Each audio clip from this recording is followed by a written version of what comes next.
effectivement, si c'est la question qu'on doit se poser, est-ce que c'est la solution? J'allais vous dire, on a une convaincue sur cette estrade, puisque Sophia Boilali, qui est donc directrice des parcours de l'innovation organisationnelle et des blocs au CHU de Montpellier, a fait le choix de se lancer, votre établissement en tout cas s'est lancé dans le bed management. Est-ce que vous pouvez nous expliquer, on reviendra plus tard dans d'autres séquences, comment vous avez mis les choses en place, mais pourquoi vous avez fait ce choix? Bonjour à tous. Alors, le choix a été fait antérieurement à ma prise de poste. Pour contextualiser les choses, je suis au CHU depuis septembre 25 et l'engagement de l'établissement date de 2023-2024. On en reviendra dans le cadre du rétex sur le comment et les intérêts. Sur le j'y crois, en revanche, j'y crois, parce que sinon, je n'aurais pas pris un poste de direction des parcours si je ne croyais pas un minimum à la démarche. Donc, l'enjeu de la fluidification des parcours en aval des urgences a été présenté. Maintenant, en quoi le bed management peut être utile? Pour moi, il y a 3 axes importants qu'apporte le bed management au sein d'un établissement. Le premier axe, c'est quand même d'améliorer, pour moi, l'accès aux soins. Je viendrai après en quoi. Le deuxième axe, c'est un gain de temps et un appui pour les services. Et le troisième axe, c'est quand même un outil aussi de pilotage qui apporte aussi un service rendu pour l'établissement. Sur l'accès aux soins, je trouve que la mise en place d'une cellule de bed management amène une plus grande équité dans l'accès aux soins et la gestion des parcours du patient. Tout d'abord parce que le patient des urgences, c'est plus que le problème des urgences. C'est un peu l'engagement institutionnel de se dire maintenant on a un patient et donc on définit ensemble des règles communes. Excusez-moi, il n'y avait pas le micro jusque-là, je n'avais pas entendu. Des règles communes pour se dire comment on soigne un patient en non programmé qui est finalement un patient qui arrive par cette porte d'entrée globale. Et ces règles sont définies collectivement, partagées. Et on a parlé tout à l'heure dans les enjeux de départ des difficultés de les faire respecter. Mais au moins, elles existent, ce qui n'est pas le cas lorsqu'il n'y a pas eu cette démarche de réflexion à la mise en place du bed management. Ensuite, il y a quand même une position un peu plus neutre, c'est-à-dire que le bed management, c'est une cellule qui est ad hoc. Dans notre cas, elle est rattachée à la direction des parcours. Elle n'est ni rattachée aux urgences, ni rattachée à tel et tel service. Et donc, il y a cette notion aussi de transparence, d'équité dans la mise en œuvre du thésaurus et de la gestion des parcours patients. C'est aussi un levier pour renforcer l'accès aux soins parce que ça permet d'avoir une réflexion sur l'organisation. Ça a été dit, c'est un préalable. Et on le voit bien, nous, dans le cadre de ce déploiement, que sans réflexion sur l'organisation de la programmation, de la gestion des admissions non programmées en entrée directe, finalement, cette cellule de bed management ne peut pas fonctionner. Donc, on pousse quelque part les services à identifier ce qui va et ce qui ne va pas dans cette gestion-là, puisque la mise en œuvre d'un outil, ce n'est pas une fin en soi, et d'une organisation avec le hub, c'est quand même un levier pour poser le sujet. Je continue, j'ai prévu plusieurs points. Oui, allez-y, on vous écoute religieusement. On intervient s'il y a besoin. Voilà, c'est assez ouvert. Je ne sais pas si on interagit ou si je déroule. C'est pour ça que je pose la question. Allez-y pour l'instant. Ok. Ça pose aussi la question de l'organisation sur la gestion des sorties. Chez nous, ça a été peu traité au début et on voit qu'actuellement, c'est un vrai sujet et que donc, quelque part, si on veut fluidifier l'entrée, il faut aussi traiter la sortie et donc mettre en place toutes les bonnes pratiques que présente très bien la NAP sur l'optimisation de la durée moyenne de séjour. Et aussi, je trouve que c'est intéressant en termes d'accès aux soins parce que ça met en lumière tous les trous dans la raquette, toutes les problématiques de parcours, de pathologie, de patients qui ne sont pas pris en charge, les problématiques sociales dont personne ne veut. Et donc, à un moment, ça pose l'établissement et quelque part l'institution et le territoire sur qu'est-ce que l'on fait pour ce patient avec des rétex sur des situations compliquées. Ça, c'était le premier point, accès aux soins. Je ne sais pas si peut-être on peut interagir. Peut-être on va faire réagir le docteur Hervé Moreau. Qu'est-ce que vous pensez de ce qui a été dit? Hop. Qu'est-ce que j'en pense? Je pense que, comme ça, si on vous écoute, on est embarqué, on adhère. Je rappelle qu'il fait l'avocat du diable aujourd'hui. C'est son rôle. Il faut que je trouve des arguments contre. Exactement, des contre-arguments. Donc on est embarqué, mais on peut se dire en fait où sont les chiffres, où sont les données, où sont les études. En fait, il n'y a pas d'études. Il n'y a pas d'études sur le bad management. On a l'impression que ça marche parce que l'idée a l'air bonne. De toute manière, il n'y a que cette idée, il n'y en a pas d'autre. Donc on la prend. Mais en fait, on ne sait pas trop ce que ça donne. Il y a quelques études qui ont été faites, mais c'est des études ponctuelles, c'est des retours d'expérience. Souvent, c'est des études étrangères. Donc on prend ce qui est fait aux États-Unis. On dit « Oh, aux États-Unis, ça a marché, ça fait ça ». Mais ce n'est pas le même système de santé. En France, comment ça fonctionne? Donc on manque de support scientifique pour se dire, et effectivement, et là j'interroge la nappe, on manque de support scientifique, des études multicentriques avec des critères précis. On regarde tous la même chose, que ce soit la durée de passage aux urgences, la fluidité, la qualité des soins, la mortalité, enfin peu importe ce qu'on regarde, mais il faut qu'on détermine des critères précis, qu'on évalue tous la même chose et qu'on regarde ce que ça donne. Bon, on peut penser que c'est positif, mais je n'ai, et vous avez sûrement pas non plus, sinon peut-être j'allais lui poser la question. Peut-être l'expérience ponctuelle à Montpellier sur un point particulier, mais je n'ai pas d'éléments à mettre en avant en disant oui, effectivement, scientifiquement, c'est prouvé, le bad management, ça marche. Et ça, je pense que s'il y avait des études comme ça aiderait, et notamment au niveau des médecins qui sont très sensibles à ce critère-là. On leur dirait, voilà, il y a des études qui ont été faites qui montrent que ça fonctionne mieux, mais on ne l'a pas. Sophia Boilali, au CHU de Montpellier, vous sentez les bienfaits du bad management ou pas?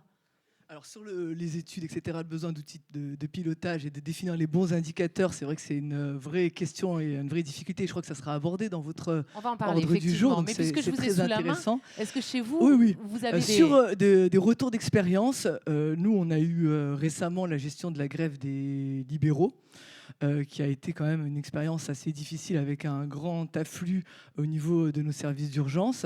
Et c'est vrai que lorsqu'on a fait un rétexte de cette expérience, la mise en place de la cellule du hub et de l'outil de partage et de visibilité, c'est-à-dire que y a, au niveau des outils de pilotage, ça fait partie aussi des arguments, cette visibilité sur les lits en temps réel, même si elle est encore imparfaite, parce qu'à Montpellier, on est loin encore d'avoir atteint le Graal, c'est pas ce que je veux dire là, mais c'était quand même déjà une base qui est ressortie dans le rétexte.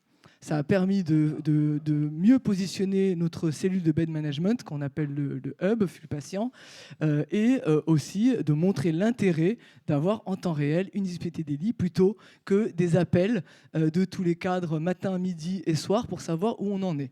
Et ça, c'était un point de vue culturel qui n'était pas gagné avant la crise.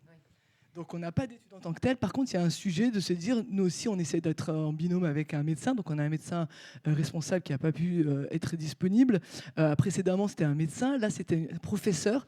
Et donc se pose la question d'éventuellement aller pousser sur une étude et de la recherche, sachant que lui a une expérience américaine où le bed management était poussé à un niveau assez fort, puisque la gestion, le médecin n'avait aucun pouvoir sur ses lits, et en fait se balade dans les lits où les patients lui sont attribués, avec beaucoup de lits polyvalents, peu de lits spécialisés, et un fonctionnement en réseau territorial, avec du spécialisé.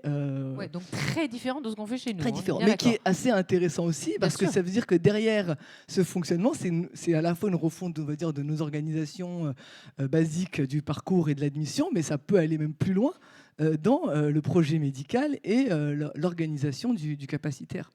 Alors dans cette séquence, j'y crois pas, j'aimerais aussi qu'on revienne sur les freins finalement qu'il faut lever. Alors on a parlé du fait qu'on n'a pas de recul, qu'on n'a pas d'études. Est-ce qu'il y a d'autres freins qui font que les établissements n'y vont pas? Et auquel cas, est-ce que vous avez surmonté ces freins ou est-ce que vous considérez que c'est des freins?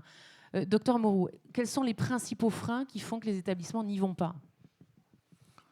Les principaux freins, on en a déjà discuté à la première table ronde. Oui. Je trouve que ça a été bien mis en valeur, tous ces freins, avec, on a senti aussi de l'expérience, c'est-à-dire que ces freins, les gens l'ont vécu, à Nîmes, Magali, on sent bien qu'elle a vécu ces freins. Moi, je me dis, moi, on me présente ce projet, comme ça, j'arrive, on me présente ce projet, donc sans support scientifique dessus, avec derrière une impression que ça peut mieux marcher. Je me dis, est-ce que ça vaut le coup? Parce qu'il va falloir quand même un investissement humain quand même très important. Il faut de l'investissement humain. Si on met un bed manager, ça ne marche pas, c'est pas ça. Donc il faut vraiment un projet de cellules d'ordonnancement. C'est vraiment un projet. Donc il faut y réfléchir, il faut mettre des gens dessus qui réfléchissent, il faut le tester, il faut que ce soit bien structuré.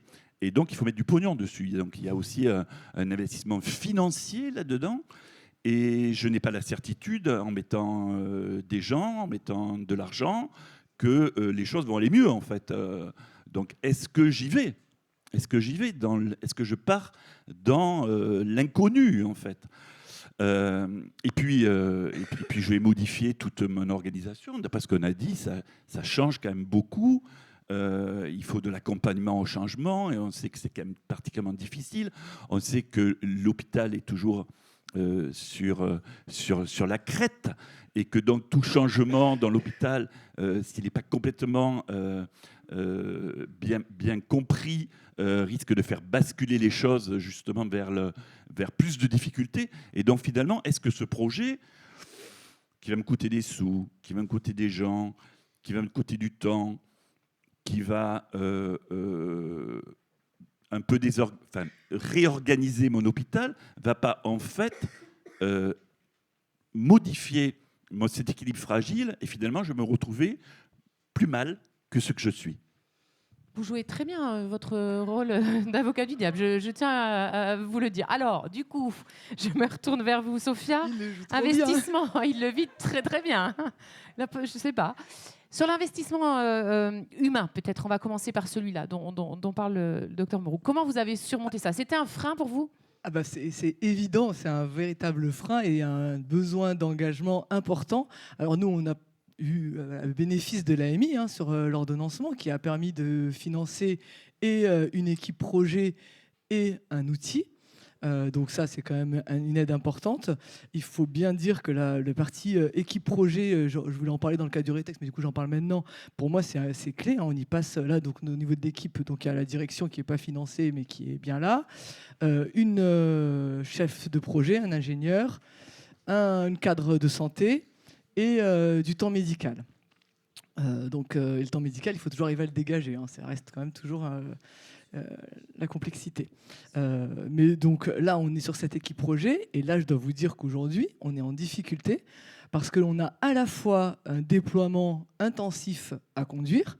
Nous, notre objectif, c'est de finir tout le MCO sur la fin de l'année, et en même temps, l'usage qui est de plus en plus important avec l'outil qui commence à être déployé, qui commence à être utilisé, et donc le hub qui a été constitué par redéploiement interne 4 IDE 7 sur 7 commence à atteindre ses limites. La cadre qui est à la fois sur l'encadrement du hub, le flux patient, la cellule de bed management, le hub, et le déploiement commence à trouver ses limites. Le besoin d'aller sur la maintenance, le paramétrage. Enfin, au niveau de l'équipe projet, je partage ce frein. L'investissement est important et il faut tenir sur la durée. D'où l'intérêt de vite déployer. Pour nous, c'est un peu la stratégie, même si c'est un peu dans la douleur, pour après être uniquement sur l'usage et la maintenance, et en plus faciliter aussi l'usage du fait que tout y est. Donc l'investissement humain, si je vous suis bien, oui, c'est un frein, mais ce n'est pas insurmontable.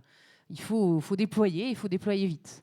Exactement. Après, nous, voilà, on est une équipe motivée, elle a été renouvelée, on l'a renforcée au niveau de l'équipe médicale avec un système de référents, enfin, on essaie de trouver des leviers. Mais c'est sûr que c'est un frein dont il faut avoir conscience, et je pense que l'aide de l'ARS pour financer cette gestion de projet est pour moi une opportunité indéniable. On y reviendra tout à l'heure dans le retour d'expérience. Oui, docteur, vous vouliez rajouter quelque chose? Oui, dans les freins, je voulais vous poser la question aussi, qui est, on en a parlé tout à l'heure, la réticence des médecins. Est-ce que c'est réel? A priori, oui, c'est-à-dire cette perte de pouvoir du médecin sur le lit d'hospitalisation, de son organisation de l'hospitalisation. Donc ça, à mon avis, c'est quelque chose d'important. Et effectivement, comme il le disait tout à l'heure à la table ronde, il faut que les médecins y trouvent un intérêt derrière, forcément, parce que si c'est uniquement de l'organisation générale de l'hôpital, ça ne suffira pas. Donc ce côté intérêt pour les médecins, pour le service, est-ce que vous avez travaillé? Est-ce que vous avez trouvé un peu une solution là-dessus? Oui, c'est en effet C'est un l'avocat frein. du diable et vous avez vu, c'est l'animateur. Ça a S'il été, pose des ça a questions. été évoqué. Alors, Moi, je vais y aller. Je plaisante, bien sûr. Non, mais c'est une vraie question. Tout à fait. Donc c'est un frein, Comment évidemment, ça a été discuté dans le cadre des enjeux tout à l'heure. L'implication, donc je ne reviens pas dessus, ça a déjà été abordé. Nous, on essaye de mettre en avant le gain de temps aussi et l'appui qu'apporte la cellule et l'outil pour les services et les équipes médico-soignantes. On est à la recherche de sponsors aussi au sein des équipes parce qu'on a bien vu que on a des services qui ont adopté la démarche et elle a été portée avec un sponsor médical important. Donc du coup, maintenant, on essaye un peu de pousser cette stratégie-là pour embarquer les autres avec des systèmes de retour d'expérience de ceux qui sont très convaincus pour aller vers ceux qui le sont moins. Mais on essaye aussi de valoriser et de travailler sur une communication positive pour montrer justement l'intérêt pour le service d'aller dans cette démarche et de s'engager dans cette refonte de son organisation. Donc on essaie d'appuyer sur la sortie, c'est ce que je vous dis, c'est pour ça que pour moi il y a un enjeu important et un besoin de renfort sur cette partie-là. Un appui logistique aussi, pour tout ce qui est suivi qui arrive en non programmé urgence, on gère les transports par exemple, on essaie de s'équiper là sur aussi faciliter l'accès au bio-nettoyage, donc quelque part il faudra gagner du temps aux soignants. Et aussi, eux-mêmes, ils trouvent un intérêt dans le sens où la coordination en interne, la perte d'infos, l'info en temps réel sur l'outil, c'est aussi pour eux un bénéfice. Et ça marche aussi bien lorsqu'on a un outil qui est facilement appropriable. Je pense que le côté outil facilement appropriable est assez important pour lever le frein à l'adhésion aussi. Alors, vous allez pouvoir leur poser toutes vos questions, mais le docteur Moreau en a encore une. Je vous laisse faire. Alors, je n'ai pas forcément une question. Un contre-argument. C'est un contre-argument. Tout à l'heure, on parlait de tour de contrôle. Donc là, c'est une image qui nous parle. Et quand on ne va pas plus loin dans la réflexion, je ne sais pas qui l'a utilisé tout à l'heure, le terme, c'est Magali, la tour de contrôle, on se dit, évidemment, quoi, on prend le modèle, l'aéroport, s'il n'y a pas de tour de contrôle, c'est le foutoir, quoi. Les avions, comment ils font pour décoller, pour atterrir. Et donc, c'est normal, on va faire la même chose à l'hôpital. Hein. Les entrées, les sorties, c'est la tour de contrôle, c'est la cellule d'ordonnancement qui va gérer tout ça. La différence, à mon avis, de la tour de contrôle, c'est que qu'on appelle ça, les trucs du ciel, là, les aiguilleurs du ciel, ont un pouvoir sur tout le monde. Lorsqu'ils décident qu'un avion décolle, lorsqu'ils décident qu'un avion ne décolle pas, lorsqu'ils décident de faire attendre un avion, même si c'est un pilote qui a 20 ans de carrière dans un Airbus, je ne sais pas combien, il écoute, il ne discute pas. Là, à l'hôpital, je doute que ce soit comme ça. Alors peut-être on y arrivera dans quelques années, mais donc la cellule d'ordonnancement va se retrouver en tour de contrôle où les pilotes vont dire « Non, mais tu me dis de ne pas décoller, mais je décolle quand même. » Et puis « Non, la piste B, je prends la piste A. Mais tu me gonfles avec ton truc de faire un tour, je n'ai plus de kérosène, je me pose quand même. » Voilà. Donc en fait, ils vont être pris dans cette... comment dire, dans cet étau entre les urgences aussi qui vont faire pression sur la cellule d'ordonnancement, les services de soins qui vont faire pression en disant non, mais nous on veut ça, on veut hospitaliser, on a d'autres patients, etc. Et donc ce rôle de tour de contrôle qui est séduisant en fait, on a envie que ce soit comme ça, je ne suis pas sûr qu'en tout cas maintenant, ça le soit. Bon, il a plié le game. Hein. On s'en va tous. Qu'est-ce qu'on fait?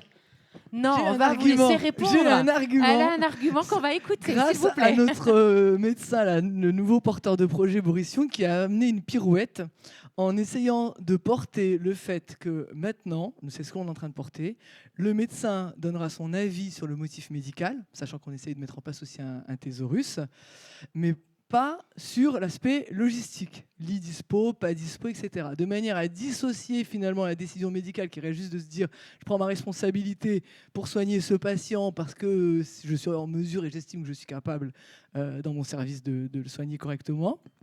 Et le sujet de aujourd'hui j'ai trop d'admissions directes non programmées, j'ai pas assez de dispo, où là l'objectif, ça c'est un travail sur lequel on est en cours, c'est que le hub, donc la cellule de bed management, gère à quel moment et en contrepartie on puisse faire tampon pour le moment avec l'UHCD, peut-être demain si on a un service, des services post-urgence un peu renforcés comme c'est prévu dans le projet médical. Allez, paf, un partout, la balle au centre. On rééquilibre. Bon, c'est quand même lui qui a le mot de la fin, parce qu'il a quelques infos à nous donner avant que vous puissiez échanger avec nos deux intervenants. Docteur Moreau, je vous laisse faire. Ça marche. Normalement. Oui, c'est bien. Alors moi, j'avais fait 2 diapos sur le bed management d'une équation difficile, dont vous avez reconnu, bien sûr, le mathématicien à côté et son équation. Il y aura un QR code tout à l'heure, et puis... Celui qui gagne, si, mais c'est un rapport avec l'Occitanie. D'accord. Avec Toulouse, en tout cas. OK. Donc, une équation difficile. Pourquoi une équation difficile? Parce que, en fait, si on regarde cette étude de l'adresse, l'adresse, c'est le gouvernement. Cette étude de l'adresse, entre 2013 et 2023, il y a eu une une fermeture de 45 000 lits d'hospitalisation complète. Parallèlement, on voit la courbe plus en bleu foncé, il y a une augmentation de lits d'hospitalisation temporaire, hospitalisation de jour, hospitalisation de semaine, etc., mais qui est que de 20 000 lits. Donc simplement, si on regarde la différence, on a perdu en solde total, en 10 ans, 25 000 lits d'hospitalisation. Donc ça, c'est l'adresse qui le dit. Sans compter les fermetures de lits dues en manque de RH, au manque de réduction capacitaire pour ci, pour ça.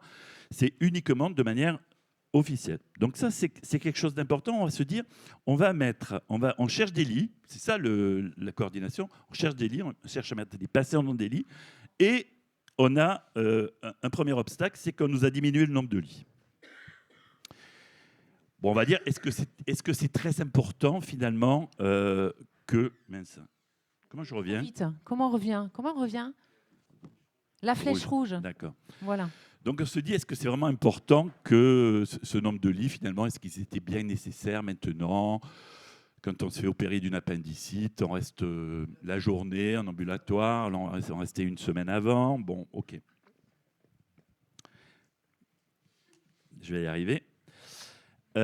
Oui, mais en fait, quand on regarde les chiffres, à côté, c'est la carte publiée par la FEDORU qui est l'évolution du passage des plus de 75 ans en France. On voit que les plus de 75 ans, chaque année, au niveau des urgences en tout cas, ils augmentent. Ils augmentent en moyenne 5%. Donc chaque année, il y a 5% en plus. Cette année, ce sera vrai encore. Donc ces patients qui viennent aux urgences et qui ont plus de 75 ans, quand on regarde, ils sont hospitalisés, mais pas en ambulatoire. Hein. Ils sont hospitalisés 1 fois sur 2. Donc on augmente le nombre de ces patients au niveau des urgences, de 75 ans et plus. On sait qu'1 fois sur 2, ils seront hospitalisés. Et parallèlement, on a une baisse des lits d'hospitalisation. Et quand on regarde l'avenir, cette étude de l'adresse à côté avec la pyramide des âges, on se rend compte que finalement, comme disait un ancien directeur général de l'ARS Occitanie dans ses vœux, c'est un tsunami gériatrique qui nous attend. C'est un véritable tsunami gériatrique.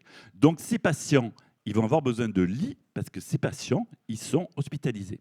Ils sont hospitalisés pas en ambulatoire, ils sont hospitalisés en hospitalisation complète. C'est des patients polypathologiques, c'est des patients avec des diminutions de leur autonomie, qui vont avoir tout un parcours compliqué. Et ça, à mon avis, c'est un élément essentiel à prendre en compte. Sinon, on peut faire ce qu'on veut, on veut taper des pieds, se rouler par terre, mettre 15 personnes à gérer les lits, etc. Si on ne prend pas en compte cet élément, c'est-à-dire que l'hôpital s'adapte aux besoins de la population. Et on est dans une région où justement les personnes âgées sont très importantes, plus que dans le 93 par exemple. Mais si on ne prend pas en compte cet élément-là, je ne sais pas vraiment comment on va faire. Alors juste un mot, c'est que j'ai mis un peu d'air parce que je regardais, il y a la conférence des directeurs généraux de CHRU qui dit qu'il faut un nécessaire mouvement d'ouverture et de transformation de lits pour adapter les capacités d'hospitalisation aux besoins des patients non programmés, issus notamment des urgences. C'est-à-dire que je pense que notre système de santé est basé sur l'aigu. Il est basé sur l'aigu. Les médecins sont formés sur l'aigu, alors que les besoins sont de plus en plus sur du chronique et du polypathologique. Donc, si la cellule d'ordonnancement n'est pas un élément qui va entraîner une modification de l'offre de soins au sein de l'établissement, je suis très pessimiste. Merci, docteur Hervé Moreau. Merci, Sophia Boualali. Vous restez avec moi. On va prendre des questions maintenant. Alors, est-ce qu'il y a des questions ou est-ce qu'il y a dans la salle des établissements qui ne mènent pas d'action de bed management et qui veulent nous expliquer pourquoi? Ou au contraire, certaines qui ont décidé de se lancer dans cette formidable aventure du bed management et qui veulent nous dire comment ils ont levé les différents freins auxquels ils ont été confrontés. Ou autre chose, si vous souhaitez. Alors, il y a toujours une première main qui est difficile à lever, puis après, j'arrive plus à vous arrêter. Merci, madame. Je sais que maintenant, ça va être un déferlement. Je vous remercie. On vous fait passer un micro. Je vous précise qu'on fera une pause d'ici un petit quart d'heure avant de reprendre. Je le dis pour tout le monde. Merci. Alors, est-ce que vous pouvez vous présenter? Normalement, ça marche, il faut le poser sur le menton. Ah oui, carrément. Bonjour, je suis Lise Cruchon, je suis coordonnatrice régionale sur la mission de gestion territoriale des lits rattachée à l'ORU Nouvelle-Aquitaine. Très bien. Je vais revenir sur une question qui a été soulevée lors de la première table ronde et qui n'a pas forcément été évoquée là, la question de la masse critique de lits en établissement pour proposer et déployer une gestion des lits intra-établissement. Parce que souvent, les petits établissements nous opposent qu'ils sont trop petits pour devoir s'organiser de cette manière-là, etc., etc. Donc, savoir si d'autres avaient des expériences sur des établissements de moins de 200 lits, par exemple, qui ont déployé ou n'ont pas déployé de gestion des lits, pour quelles raisons, avec une équipe qu'on a évoquée tout à l'heure, avec une vraie équipe projet, direction, appui médical, encadrement et gestionnaire de lits, quoi. Alors, c'est pas moi qui vais répondre. Voilà, super, il y a des mains qui se lèvent. On va vous passer des micros. Alors, attendez. Anne-Séverine, regarde. Oui, il y en a deux, là et là. Bonjour, donc moi je suis Christelle Guaresi, bed manager à l'hôpital des Sables d'Olonne en Vendée. Donc il y a un peu plus de 200 lits. Pour autant, on a fait le choix de mettre en place un bed management donc en 2020 avec effectivement une équipe projet, donc un directeur des soins, un président de CME et moi-même qui suis cadre de santé. Et on a travaillé en projet, il y a eu beaucoup d'accès par la CME à l'ensemble de la communauté médicale pour présenter le projet, présenter les intérêts du projet et déployer au fur et à mesure. Et à chaque déploiement, j'ai eu un accès en fait à la CME pour exprimer à l'ensemble de la communauté médicale ce qui allait se passer et quel était l'intérêt pour l'établissement et pour chaque service. Très bien. Et pour chaque praticien. Parce qu'effectivement, il y a des praticiens qui ont compris l'intérêt de la gestion des lits et d'autres qui ont peur de perdre leur pouvoir. Voilà. On ne va pas redire ce qu'on s'est déjà dit. Et au-delà de ça, l'hôpital des Sables d'Olonne est rattaché à un hôpital pilote qui est l'hôpital de La Roche-sur-Yon, avec ma collègue est près de moi, où là, effectivement, dès que La Roche-sur-Yon s'est mis en ordre de marche sur la gestion des lits, tous les autres établissements du territoire de Vendée se sont mis aussi en ordre de marche parce que nous avons aussi un directeur commun. Et nous travaillons, ce qui aide beaucoup. Alors, il y a un directeur sur chaque site, mais nous avons un directeur commun sur l'ensemble de la Vendée. Et nous travaillons de fait tous ensemble en territoire. Voilà, vous avez embarqué tout le monde. On a embarqué tout le monde. Alors, ce qui ne veut pas dire que c'est facile tous les jours, hein, mais pour autant, les choses ont fait que on sait, et puis les situations de tension, forcément, ont fait que non seulement on a réfléchi dans un premier temps au niveau local, mais à partir du moment où tout le monde s'est déployé, on a réfléchi en territorial. Et vous avez beaucoup dialogué, me semble-t-il. On a beaucoup dialogué. C'est ce que j'entends. Alors, c'est vrai que l'hôpital des Sables, voilà, il y a moins de 250 lits. C'est un petit établissement local. Il y a une facilité d'échanger avec le président de CME, avec le médecin, etc. Et c'est vrai que j'entendais à la première table ronde qui a quel rôle. En l'occurrence, c'est une personne qui a tous les rôles et c'est le bed manager. Ok, voilà. Très bien. Bah voilà, un exemple très concret et précis. Merci pour ce retour d'expérience. Il y en a un autre ici, on vous écoute. Bonjour à tous. Alors Fanny Clastre, moi je suis cadre de santé à l'hôpital de Thuir. Alors on est un peu peut-être les ovnis et ça va être le contre-exemple aujourd'hui. Donc hôpital psychiatrique, de à peu près un petit peu plus de 200 lits d'hospitalisation. La cellule a été mise en place, qui est composée par moi-même. Oui. Et mon collègue qui est arrivé quelques temps après, mais qui est aussi cadre sur d'autres extra-hospitaliers. Et du coup, on est un petit peu le contre-exemple. Nous, on est principalement dans les freins. Okay. Vous parliez tout à l'heure de projet au tout début de l'introduction. Ce qui n'a pas été fait et pensé, c'est qu'on a lancé la ligne sans faire tout ce travail en amont. Alors, tout ce que rajoute la psychiatrie avec la sectorisation, oui, avec les contraintes, avec tout ce qui peut aussi complexifier ça. Donc, à la fois, on est dans les freins et à la fois, je vois qu'il y a aussi plein de leviers. Donc, ce qui fonctionne, c'est que c'est au niveau des services de soins, vraiment la réalité, ce qui a déjà été dit sur la fluidité, sur le gain de temps aussi. Au niveau des encadrants, par exemple, c'est quelque chose qui, voilà, c'est vraiment une plus-value ça marche pour eux. Bien. Au niveau de l'engagement, ce qu'on parlait tout à l'heure du top, c'est porté, mais pas par la communauté médicale. Pas dans son ensemble. Et c'est principalement pour l'instant, en fait, les règles du jeu ne sont pas posées.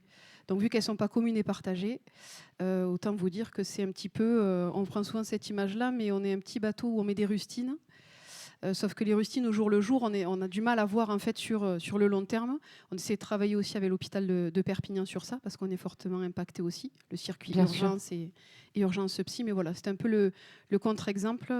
Ce que vous dites, vous, c'est que vous ne l'aviez pas forcément très bien travaillé au départ. Vous êtes lancé là-dedans sans y avoir trop réfléchi aussi. Non, alors ça a été en fait mis en place en 3 semaines.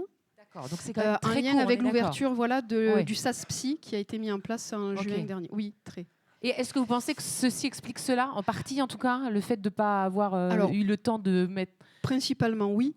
On a reparlé, je suis totalement d'accord avec ce qui a été dit. C'est un changement de culture, de savoir déjà qu'est-ce qu'on en retire. De ne pas arriver non plus avec des gros sabots, parce qu'en plus, bon, c'est un petit peu particulier, mais sur la sémantique avec les psychiatres, c'est important. Ça a été déjà très mal pris. D'où vient ce terme? C'est forcément américain. Bon, on a eu tout plein d'écueils comme ça, mais qui... ça nous fait sourire. Mais qui sont une réalité de terrain. Enfin, voilà. Je l'ai entendu dans la préparation de cet événement plusieurs fois. Ça. Ce qui a été un petit plus, c'est qu'ils voulaient forcément mettre un cadre. Ça aussi, c'est vraiment un parti pris. Mais c'est pour ça que vous le disiez aussi. Pour l'instant, je suis seule avec des remplaçants. Et c'est quelque chose qui ne peut pas être tenu institutionnellement s'il y a un gros travail de parcours sur le territoire aussi. Donc, on essaie de travailler avec le PTSM aussi sur notre territoire. Mais voilà, ça demande du temps, de l'énergie. Et voilà, sur ces freins-là. Et une grande communication, visiblement, en tout cas, quand j'ai écouté madame qui disait, voilà, on a fait un grand travail quand même, où on leur a expliqué, visiblement, la pédagogie fonctionne, ou en tout cas a bien fonctionné pour ce qui vous concerne. Là, il y en a peut-être eu moins, et je constate que bon, ça marche peut-être un peu moins, mais c'est que le début. Exactement. Il ne faut pas baisser les bras. Pas du tout. Merci. Je comprends. Merci pour votre témoignage. Est-ce qu'il y a quelqu'un d'autre qui veut ajouter quelque chose à ce stade, sachant qu'on a toute la journée encore pour en discuter? Oui, là et là. Et là, bien. C'était là, non? C'était qui? Voilà. Bonjour, donc Lydia Dumais, je suis cadre supérieur au CH de Montauban. Nous, on va commencer notre deuxième essai Bed Manager. On en a eu un il y a 2 ans. C'était un fiasco. D'accord. Complet. Est-ce que vous avez identifié pourquoi? Multifactoriel. Ok, Nous, la mauvaise personne au mauvais endroit. d'accord. Et puis, je pense que la communauté médicale et paramédicale, on ne savait pas ce qu'elle faisait, donc on ne l'a jamais utilisée. Donc, quelles leçons vous avez tirées de ça et comment vous avez attaqué cette Structurer un deuxième vrai essai? projet. Très bien. Donc, on a un nouveau directeur des soins qui est arrivé Ok, et qui a initié, donc on a fait pareil, l'AMI, proposé un projet. On a un cadre sup référent qui va écrire le projet avec le directeur des soins, qui a écrit le projet. Et puis, on est à la recherche de 2 infirmières qu'on va former au bed management. très bien. On a encore beaucoup de chemin à faire, hein, parce qu'il va falloir convaincre la communauté médicale que cette fois, elle ne va pas regarder les étoiles, elle va vraiment être là pour coordonner le parcours patient. Mais on le fait aussi, on voudrait que ce soit à tous les niveaux, autant au niveau de la gestion du brancardage, du bio-nettoyage. Là, on couvre tout, les assistantes sociales. Donc, on a aussi remonté une cellule pour les bed bloqueurs, les séjours longs. On fait tout à la fois, mais petit à petit, pour qu'en 2027, on puisse être opérationnel, en fait. Et en tout cas, vous n'avez pas baissé les bras et tiré des leçons de la première mauvaise expérience. On va dire ça comme ça. On fait. On fait. On fait. Alors écoutez, j'espère qu'on va pouvoir vous offrir plein de clés. C'est l'objectif aujourd'hui pour vous aider à vous lancer dans cette aventure plus armée. On va dire ça comme ça. Est-ce qu'il y a d'autres questions, réflexions? Oui, ici, là-bas. Super. Je vous avais dit qu'on ne vous arrêterait plus. Je le savais, mais j'en suis ravie. Alors, on va prendre le premier rang. D'abord, allez-y, madame, au fond, et après, ce sera à vous. Je vous laisse vous présenter, s'il vous plaît. Bonjour, je suis Virginie Delpal, cadre de santé au CHU de Nîmes, parcours patient, et donc je travaille avec Madame Luc.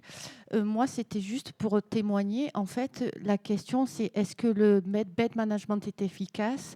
Moi, j'y crois. C'est oui. Mais il faut que ça s'inscrive dans une logique systémique. Et donc, moi, ce qui me pose plutôt la question que je me pose plutôt, c'est à quel niveau organisationnel est l'établissement pour le rendre efficace. Mais il est efficace. D'accord. Alors, est-ce qu'on peut répondre à cette question à ce stade? Hervé? Moi, ça me gêne toujours quand on dit « j'y crois ». Parce que j'y crois, je crois quoi? Je crois qu'il va faire beau demain, je crois en Dieu. Non, elle croit au bed management. Oui, voilà, mais c'est la même veine. Donc, moi... Ne me cassez pas le moral de tout le monde, ça suffit maintenant. Moi, j'ai besoin... Enfin, vous avez bien compris que j'ai fait un exercice, mais disons que je suis un peu dans la provoque, là. Voilà, c'est mon rôle, quoi. Moi, je pense qu'au-delà de dire « j'y crois », il faut dire comment on fait, dans quel but, parce que les cellules d'ordonnancement, c'est bien, ce que vous faites, c'est génial. Hein. Puis ce qu'on verra cet après-midi, c'est génial aussi avec une expérience plus longue. Mais je me dis que dans certains endroits, on peut rapidement dévier de la cellule d'ordonnancement à une cellule de comment dire, d'hôpital plein. C'est-à-dire qu'on fait en sorte, la cellule d'ordonnancement sert en fait à ce que l'hôpital soit toujours plein. Donc, très intéressant, hein, sur le plan financier. C'est un hôpital, il n'est pas toujours plein. Il y a des services qui ne sont pas toujours pleins. On fait en sorte que la cellule d'ordonnancement mette des lits partout, plein, etc. Mais dans ce cas-là, j'ai peur que c'est un effet inverse de l'objectif initial. C'est-à-dire qu'un hôpital plein, vous avez vu les 90%, hein, l'hôpital plein, ça va encombrer les urgences et on est à l'inverse de ce qu'on voulait faire. Donc réfléchir derrière, bien, à intégrer tous les flux, notamment les flux des urgences. Alors comment? Il y a le BJML, je ne sais pas ce que vous utilisez à Montpellier. Il y a peut-être moi, je ne sais pas ce que c'est le BJML. Le BJML, c'est le besoin journalier minimum en lit. Ok, tout le monde le savait? Je préfère qu'on le précise, ok. Voilà, donc il faut vraiment intégrer ça dans l'occupation de l'hôpital. Sinon, on a les effets inverses de ce qu'on voudrait avoir. Je suis parti là-dedans, à partir du « je crois », vous imaginez, quand même le parcours. Hein. Vous êtes parfait. Oui, on a une autre. Alors, ici, là, on commence par madame. Allez-y, je vous avais promis, c'est vous. Et ensuite, là-bas. Alors, bonjour, madame Soriano, bed manager à l'hôpital de Béziers. Je suis infirmière. Je suis en poste depuis 3 ans. Et... Comme bed manager oui. depuis 3 ans. Voilà. Okay. On parle de formation, de statut, de tout ça. Je pense qu'au-delà, pour être bed manager dans un établissement, il faut avoir un profil.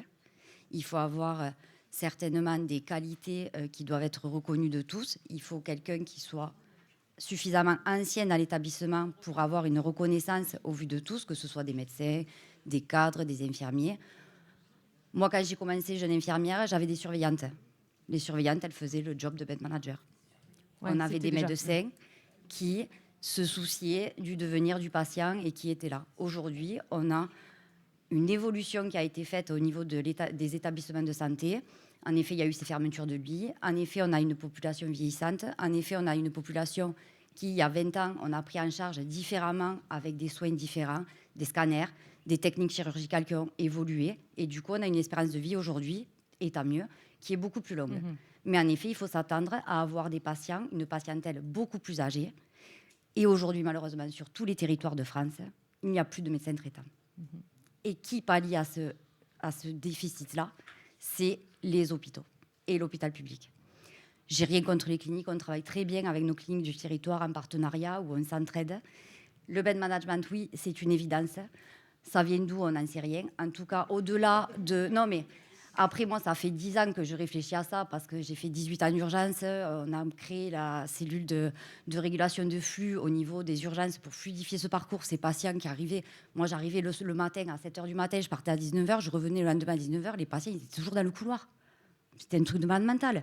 Les médecins passaient des heures et des heures à négocier avec le chef de service qui était plus de garde. Alors, il fallait appeler le médecin de garde. Mais non, il fallait appeler le senior, il fallait le chef de pôle. Arrêtez, arrêtez. On est là pour s'occuper des gens, en fait. On n'est pas là pour s'occuper d'un truc absurde qui n'a rien à voir. On s'occupe de patients, en fait. Et oui, c'est une évidence, le bed management. Excusez-moi, j'ai bafouillé. C'est pas grave. Mais en tout cas, oui, il faut qu'il y ait quand même des instances et la direction qui soutiennent ce mouvement-là. Autrement, ça ne marche pas. Mais au-delà de formation, de machin, de ceci, de cela, il faut un profil type, en fait. Alors, justement, c'est quoi les qualités d'un bed manager? Un bon négociateur. Ouais. Quelqu'un qui communique beaucoup. Ok. Quelqu'un qui ait des capacités de planter des graines dans le cerveau des gens pour leur faire comprendre. Et d'aller arroser régulièrement. Exactement. Okay. Et répéter. Okay. Et de la patience. Alors, on va prendre la dame du fond. Je crois qu'il y a une autre intervention au fond. Oui, merci. Donc, docteur Le Gall, moi, je suis responsable d'un service d'urgence. Je m'intéresse beaucoup à la gestion des hospitalisations, pas seulement à la gestion des lits. Et depuis tout à l'heure, on parle de bed management, donc on ramène toujours à la notion de lit. Mais je crois que ce qu'il faut dans les établissements, et à ce moment-là, le bed management va y participer, mais ce qu'il faut, c'est une politique de gestion des hospitalisations. Parce qu'on l'a dit, les personnes, les populations, les besoins évoluent, l'hôpital doit évoluer. C'est parfois des restructurations très profondes pour que l'hôpital soit en adéquation avec les besoins du territoire, ce qui n'a pas été fait partout. Et quand ça n'a pas été fait, le bed manager, c'est un peu un cautère sur une jambe de bois, quoi. Il va chercher des lits qui en fait n'existent pas ou positionner des malades dans des services qui feront de l'hébergement, qui se désintéresseront du problème. Donc, ce n'est pas nécessairement très qualitatif. Donc, moi, j'aimerais bien qu'on revienne à cette politique d'acculturation dans les hôpitaux qui concerne tout le monde, et notamment les médecins, très responsables des hospitalisations, de leur pertinence. Et c'est cette hégémonie culturelle, je crois, qu'il faut mettre en œuvre par une politique de gestion des hospitalisations, plus que de prendre le sujet uniquement par la gestion des lits. Voilà. Alors, on va pas tenir le timing. Hein. Moi, j'en prends autant que tu en veux, mais tu me tapes pas sur les doigts si on déborde. Alors, on y va. C'est à vous, monsieur. Et une réflexion. Donc, Jean-Marc Astader, médecin de famille qui représente le RPS médecin. Donc, une petite réaction. Il n'y a plus de médecin traitant. Donc, en France, aujourd'hui, 95% des patients en ALD ont un médecin traitant. Effectivement, 5%, c'est trop. Quand on s'organise au sein d'une CPTS comme dans la mienne, on est descendu à 3,6%. Donc en gros, c'est possible, c'est pas simple, et notamment pour les patients polypathologiques, mais il n'empêche que c'est possible. Et si vous voulez bien, donc si nous voulons travailler ensemble, il ne faut pas que des affirmations comme celle qu'on a entendue tout à l'heure, soit la norme. Donc chacun doit faire au mieux. Et si on veut bien soigner nos patients, il faut qu'on se serre les coudes. D'accord ? Donc considérer la ville, l'hôpital, on est sur le même territoire. Et moi, j'ai juste une question. Le bed management, ça sert à quoi ? Est-ce que ça sert à l'efficience pour les soignants ou les soignés ? Ou le bed management, ça sert à l'efficience de l'industrie du soin ? Parce qu'il y a cette question derrière. On a parlé des États-Unis. À quoi ça sert ? Et donc, il va falloir qu'on se pose la question. Et une fois qu'on sait à quoi ça sert, on va pouvoir mieux travailler. Mais d'abord, quel est l'objet ? Et je précise que vous serez cet après-midi avec moi sur une table ronde accompagnée de votre voisin Théo Combe. Vous êtes médecin généraliste et on vous entendra effectivement sur ces questions également. Vous vouliez réagir ? Si, je vais le faire. Attendez, elle ne veut pas vous donner le micro, donc je viens. Ah, pardon, je n'avais pas vu. Je voulais réagir en effet, mais Jean-Marc Castader l'a fait. Je pense qu'on ne peut pas opposer de dire la médecine d'urgence. Il n'y a plus de médecins généralistes, il n'y a plus de médecins urgentistes, il y a une crise démographique qui est en train d'être faite. Il y a des médecins généralistes qui sont formés. Il va y avoir une 4e année de médecine générale qui arrive avec des docteurs juniors qui vont démarrer. Donc, il faut qu'on apprendre à travailler tous ensemble. Les médecins généralistes, les médecins urgentistes, les infirmiers, les cadres de santé travaillent plus comme on travaillait avant. Moi, je travaille pas comme travaillent mon père et ma mère, et mes enfants ne travailleront pas du tout comme je travaille actuellement. On a changé. Pour réinventer un peu. Non, mais on va pas se dire se réinventer. C'est juste qu'il faut qu'on réadapte le système à nos besoins. Depuis ce matin, on parle des besoins. Il faut qu'on réadapte aux besoins. Et ça, vous l'avez très bien dit. Quels sont les besoins ? Hervé l'a présenté. Il va y avoir, et mon ancien DG l'a dit, c'était pas un tsunami gériatrique, c'est un tsunami démographique. Je corrige un peu quand même, je défends mon ancien DG. Vous faites bien. Mais il faut qu'on concilie ça parce que sur l'AVC, il y a aussi une crise démographique. Il faut qu'on retravaille ces sujets-là. Il n'y a pas plus de médecins. Il y a des médecins qui travaillent différemment, il y a des infirmiers qui travaillent différemment. Et on en forme. Et quand on va les former, où est-ce qu'on va les mettre ? C'est aussi ça qu'il faut qu'on se pose comme question. Et la réaction de tout à l'heure sur on ne gère pas des stocks de lits, je pense que c'est ce qu'on disait en introduction. Il faut qu'on passe de cette logique de gestion de lits à gestion d'un flux, des hospitalisations et l'ordonnancement qu'on va voir juste après, j'espère. C'est de l'ordonnancement d'hospitalisation et plus de gestion des lits. Et on va arrêter d'américaniser ou d'utiliser d'un anglicisme. Bed management, c'est de la gestion des lits, mais on dépasse cette notion. Alors, je crois qu'il y a encore une dernière question parce qu'il y a un micro. Voilà, pardon, je ne vous avais pas vu, madame. On vous écoute. Bonjour, du coup, moi, je me présente. Du coup, je suis Sabrina Bousquet, je travaille au sein du DAC 12, donc dispositif d'appui à la coordination. Et justement, on parle beaucoup de mise en œuvre du bed management, de freins, de leviers. Et je voulais questionner en fait la salle en sachant est-ce que vous utilisez ces dispositifs ou est-ce que vous travaillez sur des parcours avec eux justement pour avancer sur les sorties d'hospitalisation et déclencher peut-être des nouveaux leviers au sein de vos établissements. Alors bonne question, on a une réponse derrière vous, regardez. Je vous laisse lui tendre le micro, merci. Oui, bonjour, je suis Philippe Tournier-Sicre, je suis le cadre de pôle des urgences du centre hospitalier de Vallée de l'Ariège et je suis bed manager et pilote de la mise en place de la cellule d'ordonnancement. Très bien. Et référent SAS aussi sur le département. Et donc nous, on travaille effectivement avec le DAC. On est en train de mettre en place déjà un repérage des patients et des usagers qui sont consommateurs de services de secours et donc on a pris effectivement l'exemple ce qui avait pu être construit dans l'Est sur effectivement ce repérage des patients. On les repère donc au domicile, en particulier sur les chuteurs et sur les patients de plus de 75 ans. On les repère aussi au niveau de nos urgences. Et dès qu'effectivement, ce sont des patients qui sont sortants à domicile avec une possible maintien à domicile qui est difficile, dans le cadre de notre cellule d'ordonnancement et dans le cadre de notre commission de séjour complexe, on sollicite directement le DAC en accord avec les familles et le patient pour qu'ils soient ensuite visités et optimiser les aides et le maintien à domicile. Donc pour nous, c'est une brique indispensable de notre cellule d'ordonnancement parce que c'est un ordonnancement des parcours patients. C'est pas une gestion des lits. On est pour gérer effectivement et comme l'aval, effectivement, enfin comme l'amont, l'aval est aussi important et on doit aussi gérer nos parcours complexes et nos séjours complexes. Merci pour ce témoignage. Il y en a d'autres ? Oui, il y a plein de mains qui se lèvent, madame, vous voyez.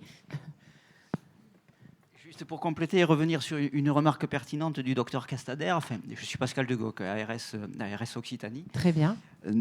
Nous, on appuie les établissements à peu près sur deux projets majeurs autour des sujets qui nous occupent aujourd'hui, donc les filières personnes âgées et les cellules d'ordonnancement.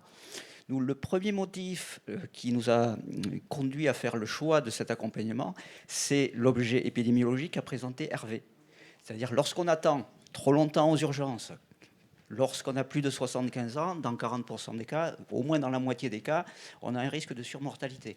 C'est bien ça qui nous a mus pour appuyer les établissements de santé. Le reste en découle. L'organisation et l'optimisation de l'organisation des établissements de santé peut atteindre cet objectif, mais l'objectif majeur, il a des portées épidémiologiques. Donc je voulais simplement souligner ça. Puisque le préciser, vous avez raison. Oui, c'était monsieur tout au fond, là-bas. Et c'est la dernière, me dit-on. Ah, si, alors là, attention. Après, on va boire un café et on reprendra après, OK? Donc, monsieur, vous avez la lourde responsabilité de poser la dernière question ou de mener une dernière réflexion. Merci à vous. Michel Désiré, donc, je suis cadre bed manager sur le CHU de Toulouse. Je voulais revenir sur un détail qui, à mon avis, est un peu à la croisée des problématiques qui se posent sur la sortie du patient. On a vu sur la complexification des patients qui nous sont adressés. Vraiment pour nous, faire un retour d'expérience aussi, c'est-à-dire que la donnée du patient complexe, c'est quelque chose qu'on a souhaité travailler très vite, très tôt, comme objet en lui-même, vraiment. Donc, comme un élément qui va aussi conditionner un certain nombre d'organisations derrière, ou en tout cas un certain nombre d'approches. Et il nous a semblé important, je voulais revenir là-dessus, parce que j'ai entendu des termes aussi de collégialité, des choses qui m'ont parlé. C'est vrai que l'implication, par exemple, des travailleurs sociaux dans le parcours du patient, la notion de parcours de patient qui dépasse le parcours de soins, mais qui va jusqu'au parcours de vie, pour moi, est absolument importante pour être un des outils déjà méthodologiques et puis ensuite en termes de gestion de projet, de vision de projet pour faire face, on va dire, à ces renouvellements de l'offre. Voilà. D'accord. Le travail les travailleurs sociaux qui travaillent avec vous. Je pense que le travail pluriprofessionnel, c'est déjà une des bases, moi, à mon avis, un des points d'entrée. Une des clés, quoi. Pour effectivement, après, envisager un travail sur le territoire qui soit beaucoup plus complet. Merci de l'avoir évoqué, parce qu'effectivement, on n'en avait pas parlé. Merci beaucoup.